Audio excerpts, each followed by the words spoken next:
Hello everyone, কেমন আছেন সবাই? আসলে অনেকে আমাকে নতুন যারা আছেন সবাই আমার মেসেঞ্জারে কল দেন যে আমার প্রোফাইলটা একটু দেখে নেন বা পেজটা একটু দেখে নেন। তাদের জন্য, নতুনদের জন্য ভিডিওটা করা একটু লম্বা হবে, আপনারা একটু দেখে নেবেন। পুরো ভিডিওটা দেখবেন, আশা করি আপনাদের উপকারিত হবে। হ্যাঁ, আমি প্রথম শুরু করছি। প্রথমে আপনার অফিসিয়াল পেজ যাবেন, ফেসবুক অফিসিয়াল পেজে যাওয়ার পরে করবেন কি, ফেসবুক অফিসিয়াল পেজে যাবেন, গিয়ে আপনারা এই যে থ্রি ডটে যাবেন, উপরে থ্রি ডটে যাবেন। এই যে দেখছেন তীর চিহ্ন দিয়ে দিয়েছি, থ্রি ডটে গেলেন। তারপরে হচ্ছে আপনাদের অফিসিয়াল যে পেজটা থাকবে সেটাতে যাবেন।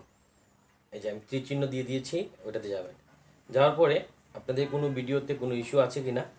হ্যাঁ, সবাই তো আসলে ফটো দিয়ে ভিডিও করি বা অন্যান্য ভিডিও, গান দিয়ে ভিডিও করি, তাহলে অনেক প্রবলেম হয়। তাহলে যদি কোনো ইস্যু থাকে তাহলে এখানে আসবে। যদি কোনো সাউন্ডে প্রবলেম হয় তাহলে ফেসবুক আপনাকে এখানে ইস্যু দিয়ে দিবে। এখন কপিরাইট দেয় না, ইস্যু দেয়। হ্যাঁ, এখানে যদি দেখেন আপনার নো মিউটেড রিলস, মানে কোনো রিলসে আপনার কোনো প্রবলেম নাই, তাহলে এটা আপনি দেখবেন। আর হচ্ছে আরেকটা অপশন আছে, আপনারা হচ্ছে এই যে থ্রি ডটে গিয়ে হেল্প অ্যান্ড সাপোর্ট, সবাই তো জানেন, এটা খুঁজে বাই করবেন।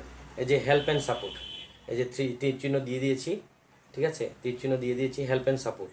হেল্প অ্যান্ড সাপোর্টে যাওয়ার পরে তারপরে যাবেন, এই যে নিচে যাবেন সাপোর্ট ইনবক্স, এই যে তীর চিহ্ন দিয়ে দিয়েছি, সাপোর্ট ইনবক্স, এখানে যাবেন।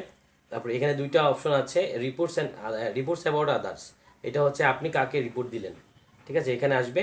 আর ইওর অ্যালার্ট, মানে ফেসবুক আপনাকে কি অ্যালার্ট দিয়েছে সেটা আপনি এখানে দেখতে পারবেন। দেখে আপনারা এটা, ওই যে ভিডিওটা আপনার প্রোফাইল থেকে ডিলিট করে দিবেন।